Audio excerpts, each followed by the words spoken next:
Hola, bienvenido de nuevo a este nuevo segmento.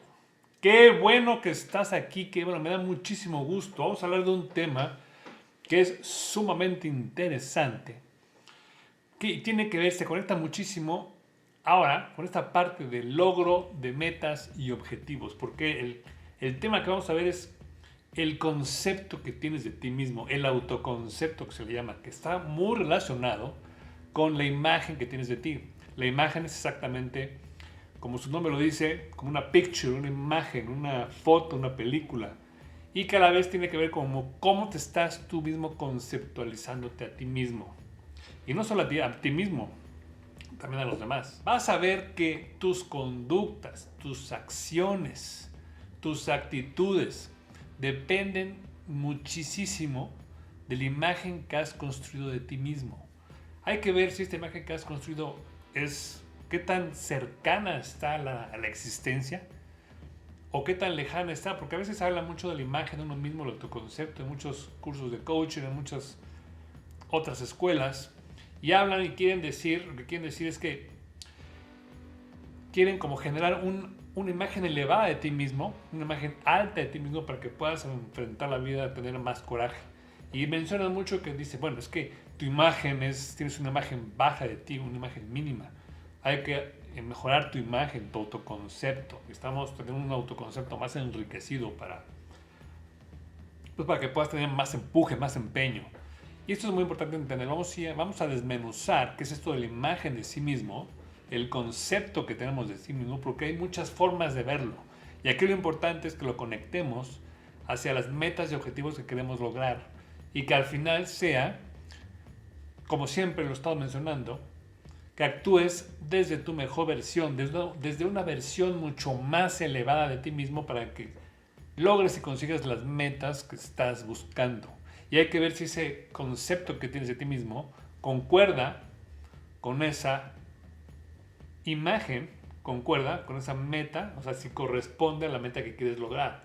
Si tu autoconcepto o imagen de ti no corresponde con la meta lograda, la actitud que tú tengas hacia lograrla y la conducta que se desprende de esa imagen de ti mismo, pues no va a alcanzar para lograr la meta que buscas. Solo quiero aclarar que estoy hablando del concepto que tienes de ti sobre ti mismo. Cuando hablo del concepto o imagen de sí, estoy hablando de ese concepto que has construido de ti sobre ti mismo. No estoy hablando de la imagen que quieres dar a los demás.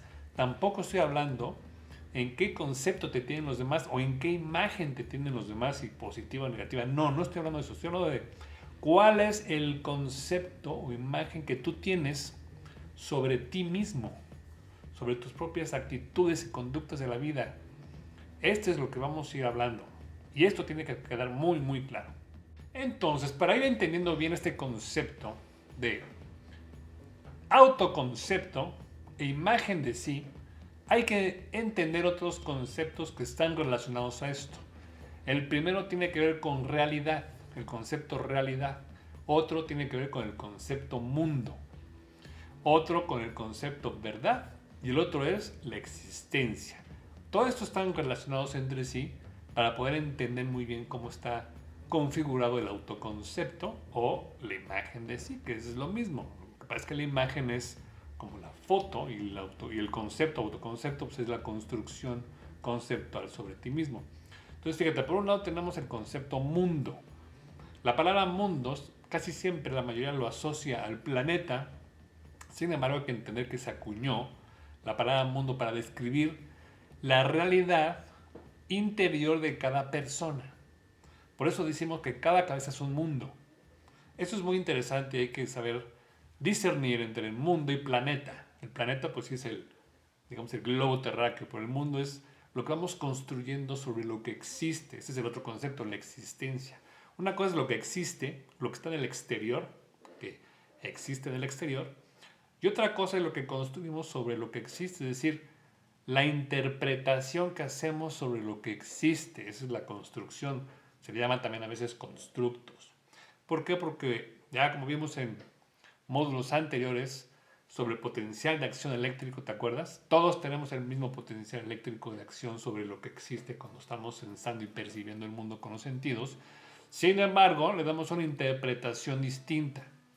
Esa interpretación de cada uno va a formar una realidad. Generamos una realidad y también lo usamos mal, porque muchas veces decimos en las conversaciones con los familiares o amigos, decimos, no, mira, es que la realidad es que está muy mal, está muy feo ese asunto, está horrible. Y no nos damos cuenta que no estamos hablando de la existencia. Estamos hablando de nuestra interpretación y creamos nuestra propia realidad. Y cada uno tiene una realidad distinta de las cosas. Entonces, fíjate muy bien lo que voy a decir aquí. Entre más correcta es la interpretación de lo que existe, más me acerco a la verdad. Entre más incorrecta sea la interpretación de lo existente, más me alejo de la verdad. Hay que acordarse que la verdad siempre va a ser relativa al nivel de conocimiento que tenemos hasta hoy en la ciencia, sobre todo. En otras palabras, hay que entender que la realidad, entonces, es lo que construimos con nuestra mente a partir de la existencia. Y son distintos, no tienen nada que ver. Una cosa es tu realidad y otra cosa es la existencia. No existen dos individuos con la misma realidad, no existe eso. Cada cabeza tiene una única realidad irrepetible y única. Podemos decir entonces ahora que la realidad va a depender mucho de tu conocimiento, de tu cultura, de tu autoconciencia, de tus procesos racionales, de tu nivel de inteligencia. Y entonces podemos decir que cada uno tiene su propia realidad. Yo tengo mi realidad, tú tienes tu realidad, él tiene su realidad, ustedes tienen su realidad, aquellos tienen su realidad, esa cultura tiene otra realidad, los de allá tienen otra realidad. Por eso hay tantas diferencias de perspectivas en todo el mundo. Vas a un país y tienen una realidad diferente sobre lo que es la vida, lo que es la pareja, lo que es la religión, por ejemplo. Entonces hay N realidades como cantidad de personas en el mundo. Ahora fíjate qué interesante lo que voy a decir. Observa con cuidado lo que voy a decir. Quiero que lo reflexiones, porque esto es bastante profundo. Fíjate, si lo que hacemos es crear una interpretación de la realidad, entonces esto quiere decir que nunca nos hemos relacionado con alguien en sí mismo. Solamente nos hemos relacionado con el concepto que hemos construido de esa persona o personas. Hago una pausa para que pienses lo que acabo de decir. Nunca te has relacionado con la persona en sí misma. Te has relacionado con la construcción o el concepto o la idea o imagen que tienes de esa persona o personas. Y aquí la pregunta es entonces, ¿qué tan cercana estás de relacionarte verdaderamente con esa persona? ¿O qué tan lejano? Aquí vas a entender mucho más el pensamiento subjetivo que hemos estado platicando en pláticas anteriores. O sea, ¿qué tan correcta es la interpretación que estás haciendo de esa persona, de lo existente? Porque a veces hasta decimos, oye, pero si no era así. En ejemplos como cuando alguien te presta dinero, un amigo, un familiar, después no le puedes pagar por alguna cuestión y sale el demonio ahí. ¡Ay! Dices, es que yo lo conocí, pero ¿cómo está actuando así? ¿Pero por qué me quiere meter a la cárcel? ¿Pero cómo es que se me aventó? Pero no lo entiendo, si él no actuaba así, siempre era una buena persona, muy acomodada. ¿Cómo es posible que ahora empezamos a hacer estas cosas? Y no nos damos cuenta que por falta de experiencia, por falta de lectura, saber ver frecuencias mentales, actitudes, cómo habla la gente, no, por esta falta de experiencia, generamos un concepto, una realidad del otro completamente lejana a la existencia, a lo que existe en su psique, a lo que existe en su actitud, en sus conductas del día a día. ¿Ves